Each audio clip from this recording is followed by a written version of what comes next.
Hello mothers, welcome back to హెనెటిక్ experiments. Videos upload చేయగా చాలా రోజులు అవుతుంది మామ.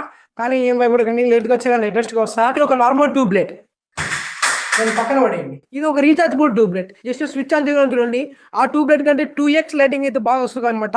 ఈ ట్యూబ్లెట్ ని ఏ విధంగా తయారో స్టెప్ బై స్టెప్ ఈ వీడియోలో క్లియర్ గా ఎక్స్ప్లెయిన్ చేశాను. జస్ట్ మీరు చేయాల్సిన పని ఏం లే, స్టార్టింగ్ నుంచి ఎన్ని వరకు ఖచ్చితంగా చూడండి. అని ఈ వీడియో నచ్చినట్లయితే ఖచ్చితంగా లైక్ చేయండి. ఇంకా ఎవరైనా మన ఛానల్ ని కొత్తగా చూస్తుంటే ఫస్ట్ ఆఫ్ ఆల్ మన ఛానల్ సబ్స్క్రైబ్ చేసుకుని అలాగే పక్కన బెల్ నోటిఫికేషన్ మాత్రం మస్ట్ చూడగా పెట్టుకోండి. నేను చేసే ప్రతి వీడియో మీకు నోటిఫికేషన్ అయితే ఖచ్చితంగా వస్తుంది. ఈ రోజు ఎక్కువ ఎండ ఉండడం వల్ల మార్నింగ్ నుంచి స్వెట్టింగ్ సంపుతుంది మామ. వీడియో చూస్తావు కదా, ఈ టవల్ అయితే పూర్తిగా నడిపోయింది. తుడుచుకొని 5 వోల్ట్ ఎల్ఈడి స్ట్రిప్లు అయితే 3 తీసుకో. 3 ఎల్ఈడి స్ట్రిప్ని లైన్ గా పెట్టుకుని వీడియోలో చూపిస్తున్న విధంగా ప్యారలల్ అయితే వైర్ సాల్డరింగ్ చేసుకోండి. ఎల్ఈడి స్ట్రిప్ కి పాజిటివ్ అండ్ నెగిటివ్ 2 వైర్లు అయితే సాల్డరింగ్ చేసుకోండి. ఈ విధంగా ట్యూబ్లైట్ తీసుకుని మీ దగ్గర ఉన్న ఎల్ఈడి స్ట్రిప్ ఎంత సైజ్ ఉందో అదే సైజ్ కట్ చేసి పెట్టుకోవాలన్నమాట. మోస్ట్లీ ట్యూబ్లైట్ బేస్ పెద్ద సైజ్ ఉండే విధంగానే ట్రై చేసి చూసుకోండి. ఇప్పుడే బ్యాటరీస్ ని మౌంట్ చేయగలుగుతాము. ఫస్ట్ ఆఫ్ ఆల్ స్ట్రిప్ ని అయితే నేను లోపల ఇన్సర్ట్ చేసి ఫెవిక్విక్ కన్నా గ్లూ గమ్ తో స్టిక్ చేస్తాను. 1.5 కోసం స్విచ్ గ్లూ కటింగ్ అయితే చేశాను.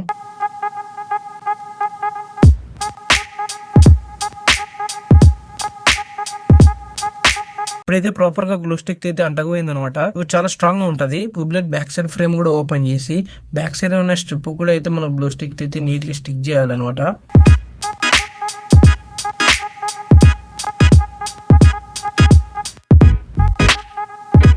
త్రీ 18650 లిథియం బ్యాటరీస్ అయితే తీసుకోండి. ఈ బ్యాటరీస్ ని పాజిటివ్ నెగిటివ్ ప్యారలల్ అయితే సాల్వింగ్ చేసుకోండి. 3 వోల్ట్ లిథియం బ్యాటరీ ప్యాక్ అయితే రెడీ అయిపోయింది. ఈ 3 వోల్ట్ లిథియం బ్యాటరీ ప్యాక్ ని ట్యూబ్లైట్ బ్యాక్ సైడ్ అయితే మనం ఇన్సర్ట్ చేయాలన్నమాట. నేను చూపిస్తున్న వీడియోలో విధంగా నీట్ గా అయితే త్రో చేయండి. త్రో చేసేప్పుడు చాలా పర్ఫెక్ట్ గా చేయండి, లేదంటే వైర్లు కట్ అయ్యే ఛాన్సెస్ ఉంటాయి. మళ్ళీ మనమే ఇబ్బంది పడతాము. ఇట్లా ఉన్న ఎల్ఈడి స్ట్రిప్ పాజిటివ్ వైర్ అయితే స్విచ్ కంట్రోల్ కి అయితే ఇవ్వాలన్నమాట. నేను ఈ స్విచ్ కంట్రోల్ కి అయితే బయటకు తీస్తున్నాను.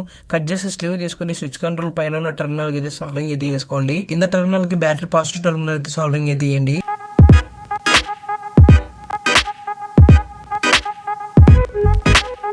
B4056 ఛార్జింగ్ మాడ్యూల్ అయితే తీసుకోండి. ఈ ఛార్జింగ్ మాడ్యూల్ లో B+ అనే చోట బ్యాటరీ పాజిటివ్, B నెగిటివ్ అనే చోట battery negative, and output section లో పాజిటివ్ అండ్ నెగిటివ్ వైర్లు అయితే సాల్వింగ్ చేసుకోండి. మాడ్యూల్ ని ట్యూబ్లైట్ లో ఇన్సర్ట్ చేసి ఫెవిక్విక్ కేసి అంటింగ్ చేయండి. అండ్ బ్యాక్ సైడ్ అయితే నేను PVC షీట్ అయితే కవర్ చేశాను అనమాట. ఫినిషింగ్ అంతా నీట్ గా బాగా వచ్చింది. ఒకసారి మనం మొబైల్ చార్జర్ తో చార్జ్ చేసి కూడా చూద్దాము. ఇక్కడైతే నా మొబైల్ చార్జర్ అయితే కనెక్ట్ చేశాను. నా మొబైల్ చార్జర్ కనెక్ట్ చేయగానే రెడ్ ఇండికేషన్ లైట్ అయితే కనిపిస్తుంది. మీకు వీడియోలో అంతగా సరిగ్గా కనిపించకపోవచ్చు, కానీ క్లియర్ గా అయితే కనిపిస్తుంది నాకు. ఒకసారి మా ఇంటి సిట్అవుట్ లో లైట్ వేసి చూపిస్తున్నాను చూడండి. సరే మీరే గమనించండి, అంత చీకట్లో ఎంత బ్రైట్నెస్ అయితే వస్తుందో. నార్మల్ ట్యూబ్లైట్ కంటే 2x లైటింగ్ అయితే వస్తుంది అనమాట. అండ్ బయట కూడా ఒకసారి చూపిస్తాను ఈ విధంగా ఉంది. చెప్తున్నా గైస్, అసలు అల్టిమేట్ లైటింగ్ అయితే వస్తుంది అనమాట. మీరే గమనించండి, ఖాళీ స్ట్రీట్ లో అంత ముబ్బులో ట్యూబ్లైట్ గానీ ఎంత దూరం అయితే లైటింగ్ వెళ్తుందో అల్టిమేట్ గా అయితే వర్క్ అవుతుంది నాకు మాత్రం. ఫైనల్ గా మీ ఇంట్లో కూడా చెడిపోయిన ట్యూబ్లైట్ ఉంటే ఖచ్చితంగా ఇది తయారు చేసుకోండి. నేను చెప్తున్నా కదా, ఇది వర్త్ ప్రాజెక్ట్ అనమాట. కానీ ఖచ్చితంగా మాత్రం నేను వాడిన ఎల్ఈడీస్ మాత్రమే వాడాలి, ఎందుకంటే చాలా బ్రైట్నెస్ వస్తాయి అనమాట అవి.